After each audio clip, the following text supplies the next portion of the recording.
My name is Jessica de Abreu. I'm from the Netherlands. I am a general coordinator at European Network for People of African Descent, NPAD, and I'm also co-founder of StopBlackface.com.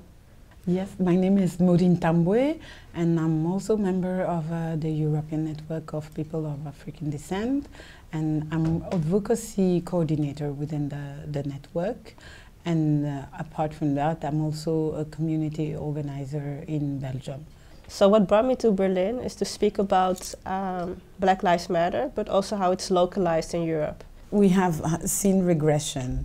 We've seen regression in terms of people being present in political arenas.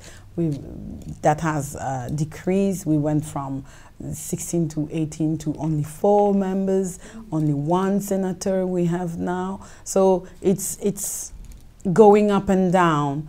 And one of the reasons is that maybe politically now we are in need of a common agenda.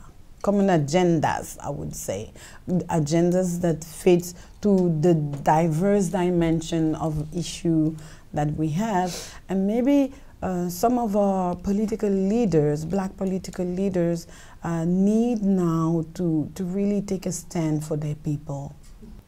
The Black Lives Matter movement has inspired many people across the world, inspired people to take actions, inspired people to take action and create movements. Like they said, this is not a movement, this is not a moment, this is a global movement. Women bodies are, Black bodies are being reclaimed by Black women. And with the fact that we are the ones setting our own beauty standards.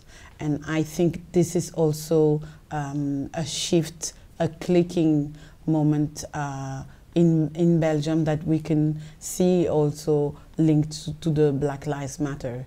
Not only by saying it matters when it comes to police and systemic brutalities, but it also comes within our house and our body and our choices. I'm Natasha Nkonde. I was born in Zambia and moved to London when I was 6 years old. I'm an organiser in Black Lives Matter UK, as well as an organiser with Sisters Uncut, which is a feminist direct action group. Yeah, hi everyone. Yeah, I'm Kachenga.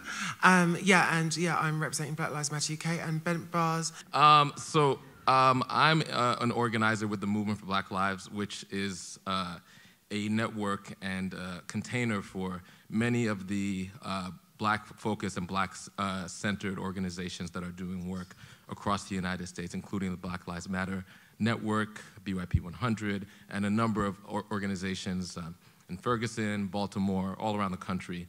And we're deeply committed to building Pan-African connections across borders, which is one of the reasons why I'm in Europe, so I'm happy to be here. We're very used to being ignored or being shunned out. So I think we're shedding the respectability politics, and I think as a result of being included, we're also able to talk about the racism we face within the queer communities and things. So I think there is something quite new, something quite distinct about the inclusivity of this new movement, and yeah, I think by my continued presence and the way that I am welcomed, centered, listened to, and at the end of the day loved, I'm able to bring my whole self, as Natasha was saying, to my political work. Last year we had Mumsy Mohammed, Jermaine Baker and Sarah Reid die in police custody, and it was incredible to see just young people spontaneously organising to hit the streets. There's not been an anti-racist movement that's been out in the streets for a number of decades, at least in the UK.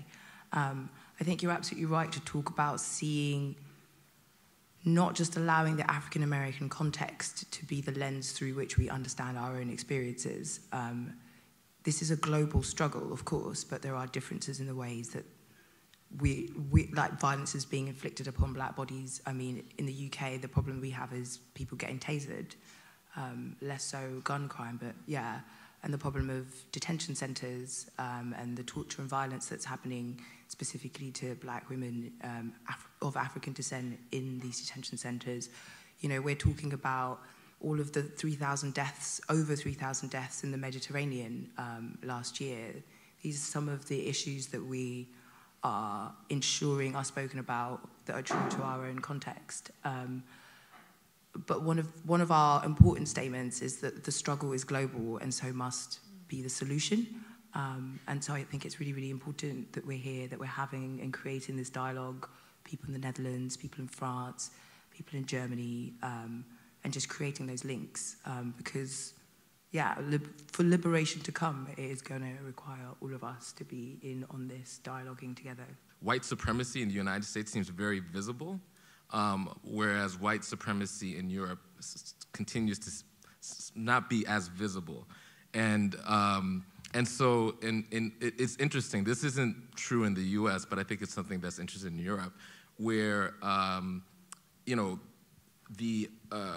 there could be a lot of energy and cross-racial solidarity against white supremacy and against anti-black racism, but in the foreign context, whereas in the context, the local context, there's almost a denial that racism exists, or it's even like, well, you know, they're killing black people in the US every day. We're only killing you guys like once a month. So, you know, you should be happy that we're giving you sanctuary here. If you become a member of Black Lives Matter UK, there's certainly no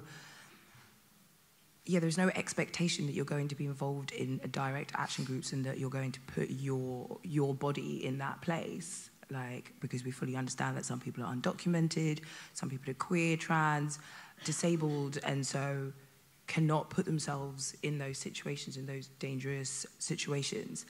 However, I think if you're organizing with a group like that, you understand the radical politics, and there is usually some kind of conversation and discussion around the types of means that we are willing to use. And so it would surprise me that you would join that group and not have an understanding that some people may engage in that kind of radical action.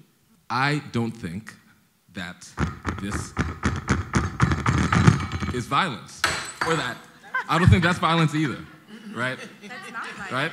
I don't think these are inanimate objects. I don't think you're capable of performing violence against them.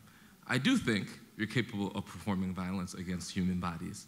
And so I think one of the things that always strikes me as remarkable is that in our protest, usually the press, and usually folks with a lot of race or class privilege, they're so concerned with this.